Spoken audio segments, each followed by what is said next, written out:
Hello guys, hello. This is for Aries. Aries, welcome dito sa aking channel, Kapalaran 888. Welcome. Alamin natin kung anong messages, vibration, gabay, energy para sa lahat ng Aries. General reading. Okay. So, please check your intuition, Aries. So, friendship, Birdie Moon. Friendship. Let's check. Okay, and growing moon, self-reliance. Alright, okay. Aries. Doon sa mga Aries na may asawa, may boyfriend, girlfriend, may kapartner sa trabaho, sa team, ka-business partner, sinasabi ng bara sa'yo dito na this month of December, so first 2 weeks ng December, possible na dumaan ka sa hardship. Sinasabi ng bara sa'yo na hindi mo kailangan ng sino man nakapartner. Hindi mo kailangan ng tulong ng kung sino man. Kasi lahat ng pinaplano mo ay kaya mong magawa, kaya mong makuha alone. Diba? Sarili mo. Parang ganun. So, ibig sabihin yan, ngayong December na to, from December 1 to 15, kung ano man yun na plano mong gawin, kung ano man yung mga activities mo, sinasabi ng bara, huwag kang umasa sa iba. Huwag kang umasa. Gawin mo siya mag-isa, 'di ba? Halimbawa, gusto mong mag-prepare ng regalo or kano pa man. Huwag kang humingi ng tulong sa iba, parang ganon. And hindi mo kailangan ng tulong. And if ever lang na may mga tao dyan na nagpa-promise sa'yo na itutulungan kita, Aries, sinasabi ng baraha dito na huwag kang masyadong mag-rely sa kanila. Okay? Huwag kang masyadong umasa. Pasasaktan ka. Okay? Alright. So, let's check.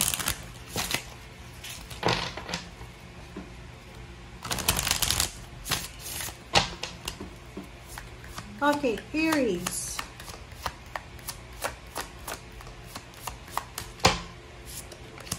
Okay, so this is full moon in Cancer. Let your fears dissolve.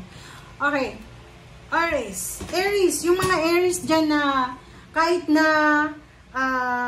sa relationship to, kahit na alam nyo na niloloko kayo, may mga third party yung karelasyon nyo, nakikisama pa rin kayo or binibigyan nyo pa rin ng time or ng pagmamahal kasi natatakot kayo.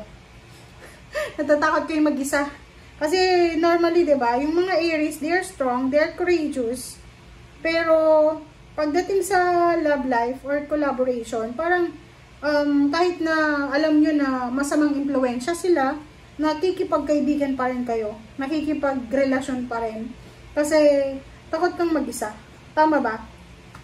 So, sinasabi ng bara sa'yo dito na this month, sinasabi na kailangan mo daw na kumbaga, subukan na alisin yung takot na nararamdaman mo.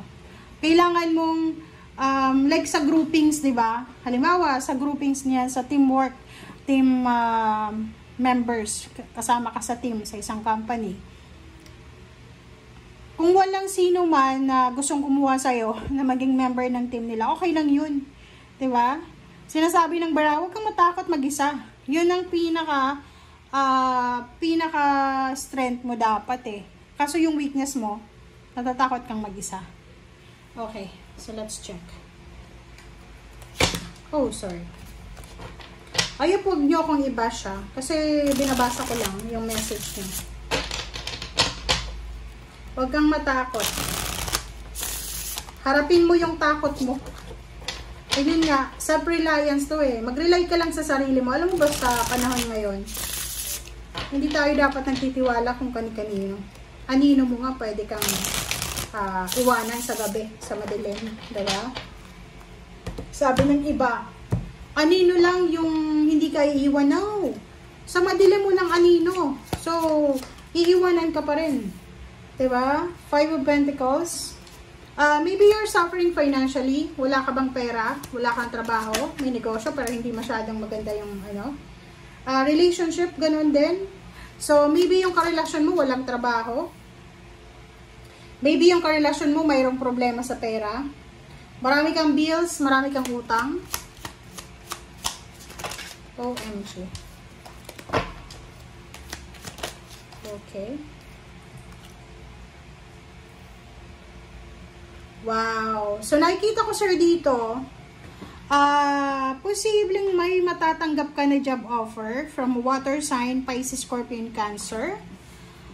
And, posibleng may mag-aalok sa'yo ng, like, pera. Yun. Either pera, regalo, ganyan, ganito. Or, posibleng yung karelasyon mo to. Pwede yung karelasyon mo ay may good news na sasabihin sa'yo. Wow.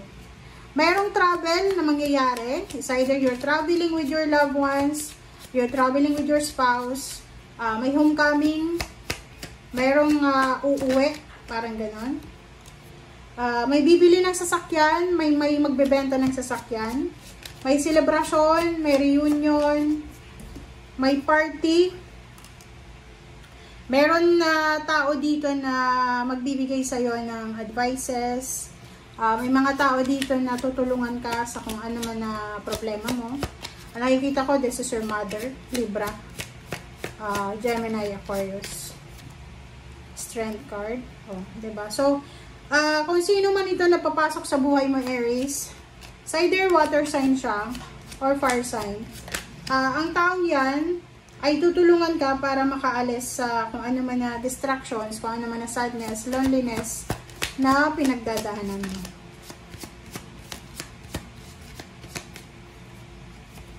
You will be disappointed sa usaping pera. Madi-disappoint ka sa partner mo. Kung may asawa ka, boyfriend, girlfriend, kung lalaki kang Aries, madi-disappoint ka sa either Virgo, sa either Leo, or it's either Taurus or Capricorn. Nakikita ko dito na fire sign Leo, Aries, Sagittarius, water sign Pisces, and Scorpio. Sila yung mga tao na significant, importante sa'yo. May offer ng love, may offer ng work, may offer ng business, collaboration. There's a preparation para sa mga party. Marami kang party na isi-celebrate or a-attend ka sa maraming celebration. Merong salary increase, higher position. Mayroong parang makakatanggap ng plaka, diba? Merong ikakasal, merong magse-celebrate ng love. Meron ditong friendship, collaboration na pwedeng mabuo. But yun nga sabi ko sa'yo, you need to rely yourself. And last card natin is 9 of Pentacles. So yun, isang water sign, Pisces, Scorpion, Cancer, ang posibleng makakatulong sa'yo. Sa either makahanap ng trabaho or pwedeng siya yung makatulong sa'yo para sa mga financial needs mo or sa financial problems mo. Okay? Thank you guys. Bye!